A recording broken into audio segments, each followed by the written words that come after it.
ಒಬ್ರು ಕಮೆಂಟ್ ಮಾಡಿರೋದೇನು ಅಂತಂದ್ರೆ day to day ನೀರ್ ಇಟ್ಟಾಗ ಡ್ರಿಂಕರ್ ಗಳ ಕ್ಲೀನ್ ಮಾಡ್ಲೇಬೇಕಾ, ಡೇ ಟು ಡೇ ಮಾಡ್ಬೇಕಾ, ಇಲ್ಲ ಯಾವಾಗ ಡ್ರಿಂಕರ್ ಗಳನ್ನ ಕ್ಲೀನ್ ಮಾಡ್ಕೋಬೇಕು, ಮತ್ತೆ ಡ್ರಿಂಕರ್ ಗಳು ಕ್ಲೀನ್ ಮಾಡ್ಕೊಳಕ್ಕೆ ಏನ್ ಬಳಸಬೇಕು, ಮತ್ತೆ ತೊಳೆಯೋದ್ರಲ್ಲಿ ಡ್ರಿಂಕರ್ ಗಳನ್ನ ಇವಾಗ ಸೋಪ್ ಹಾಕೊಂಡೆ ನೀಟಾಗಿ ತೊಳಿಬೇಕಾ ಅದು ಇದು ಅಂತ ತುಂಬಾ ಜನ ಕೇಳ್ತಾ ಇದ್ರಿ. ಅದಕ್ಕೋಸ್ಕರ ಈ ವಿಡಿಯೋ ಅಷ್ಟೇ.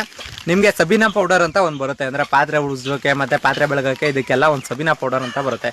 ಅಂದ್ರೆ ಡೇ ಟು ಡೇ ಕ್ಲೀನ್ ಮಾಡ್ಬೇಕು ಅಂತ ಏನಿಲ್ಲ, 3 ಡೇಸ್ಗೆ ಒಂದ್ಸಲ ಆದ್ರೂ ಡ್ರಿಂಕರ್ ಗಳು ಕ್ಲೀನ್ ಮಾಡ್ಕೊಳ್ಳಬೇಕು ಕಂಪಲ್ಸರಿ. ಡ್ರಿಂಕರ್ ಗಳು ಕ್ಲೀನ್ ಆಗಿಟ್ಟಿಲ್ಲ ಅಂತಂದ್ರೆ ಏನಾಗುತ್ತೆ ಅಂತಂದ್ರೆ ಅದೆಲ್ಲ ಅಂದ್ರೆ ಇವಾಗ ಏನಂತೀವಿ ಅಂದ್ರೆ ಪಾಚಿ ಅಂತೀವಿ, ಪಾಚಿ ಕಟ್ಕೊಳ್ಳೋದು, ಮತ್ತೆ ಪಾಚಿ ಕಟ್ಕೊಂಡು ಪ್ರಾಬ್ಲಮ್ ಆಗೋದು, ಮತ್ತೆ ಡ್ರಿಂಕರ್ಗಳು ಬೇಗ ಹೋಗ್ಬಿಡುತ್ತೆ. ಬೇಗ ಹೋಗ್ಬಾರ್ದು ಅಂತಂದ್ರೆ ಸಬೀನಾ ಪೌಡರ್ ಮತ್ತೆ ಸೋಪ್ ಹಾಕೊಂಡು ದಿನ ಡ್ರಿಂಕರ್ಗಳನ್ನ ತೊಳ್ಕೋತು ಅಂದ್ರೆ ನಿಮ್ಗೂ ಯೂಸ್ ಆಗಿರುತ್ತೆ. ಮತ್ತೆ ಕುಡಿಯೋಕೆ ಕೋಳಿಗಳಿಗೆ ಮರಿಗಳಿಗೆ ಶುದ್ಧ ನೀರು ಇಡೋದ್ರಿಂದ, ಶುದ್ಧ ನೀರು ಚೆನ್ನಾಗಿ ಇಟ್ಕೊಳ್ಳೋದ್ರಿಂದ ಮರಿಗಳು ಡೆವಲಪ್ಮೆಂಟ್ ಆಗಲಿ, ಮರಿಗಳು ಚೆನ್ನಾಗಾಗೋದಾಗ್ಲಿ ಡ್ರಿಂಕರ್ಗಳಿಗೆ ನೀಟಾಗಿ ಬರುತ್ತೆ. ಮತ್ತೆ ಇನ್ನೂ ತುಂಬಾ ಜನ ಕೇಳಿರೋದೇನು ಅಂತಂದ್ರೆ ನಮ್ಮ ಮಂಡ್ಯ ಸೈಡಲ್ಲಿ ಡ್ರಿಂಕರ್ಗಳು ಬೇಕು ಅಂತಂದ್ರೆ ಮಾರುತಿ ಏಜೆನ್ಸಿಯಿಂದ ಮಂಡ್ಯದಲ್ಲಿ ಒಂದೇ ಕಡೆ ನಾವು ನೋಡಿರೋದು, ಅಲ್ಲಿ ನಾವು ತರೋದು ಅತಿ ಹೆಚ್ಚಾಗಿ ಡ್ರಿಂಕರ್ಗಳು ನಾವು ಫೀಲ್ಡರ್ಗಳು ಎಲ್ಲರೂ ಸಿಗುತ್ತೆ ಅಂತಂದ್ರೆ ಮಾರುತಿ ಏಜೆನ್ಸಿಲಿ. ನಿಮ್ಗೆ ಏನಾದ್ರು ಬೇಕು ಅಂತಂದ್ರೆ ಮಂಡ್ಯದವ್ರು ವಿಸಿಟ್ ಮಾಡಿ. ಬಾಕಿಯವ್ರಿಗೆ ಎಲ್ಲಿ ಸಿಗುತ್ತೆ ಅಂತ ನನಗೂ ಗೊತ್ತಿಲ್ಲ, ತುಂಬಾ ಜನ ಮೇಲೆ ಕೇಳಕ್ ಹೋಗ್ಬೇಡಿ ಬ್ರೋ ಎಲ್ಲಿ ಅಂತ. ಮತ್ತೆ ಇನ್ನೊಂದೇನಪ್ಪ ಅಂತಂದ್ರೆ ಡ್ರಿಂಕರ್ಗಳು ನೀಟಾಗಿರ್ಬೇಕು, ಫೀಲ್ಡರ್ಗಳು ನೀಟಾಗಿರ್ಬೇಕು, ಇವೆರಡೂ ನೀಟಾಗಿತ್ತು ಅಂತಂದ್ರೆ ನಿಮ್ಮ ಕೋಳಿಗಳಿಗೆ ರೋಗ ಲಕ್ಷಣಗಳು ಒಂದು ಸ್ವಲ್ಪ ಕಡಿಮೆನೆ.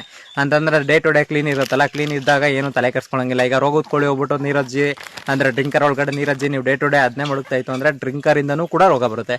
ಅದಕ್ಕೋಸ್ಕರ ಅದೇನು ತಲೆ ಕೆಡ್ಸ್ಕೊಳಂಗಿಲ್ಲ. ಆರಾಮಾಗಿ ನೀವು ನೀಟಾಗಿ ಏನ್ ಮಾಡ್ಬೋದು ಅಂತಂದ್ರೆ ಡ್ರಿಂಕರು ಫೀಲ್ಡರ್ನ ತೊಳ್ಕೊಬೇಕಾಗುತ್ತೆ. ತೊಳ್ಕೊಳ್ಳಿಲ್ಲ ಅಂತಂದ್ರೆ ರೋಗ ಬರುತ್ತೆ ಫ್ರೆಂಡ್ಸ್.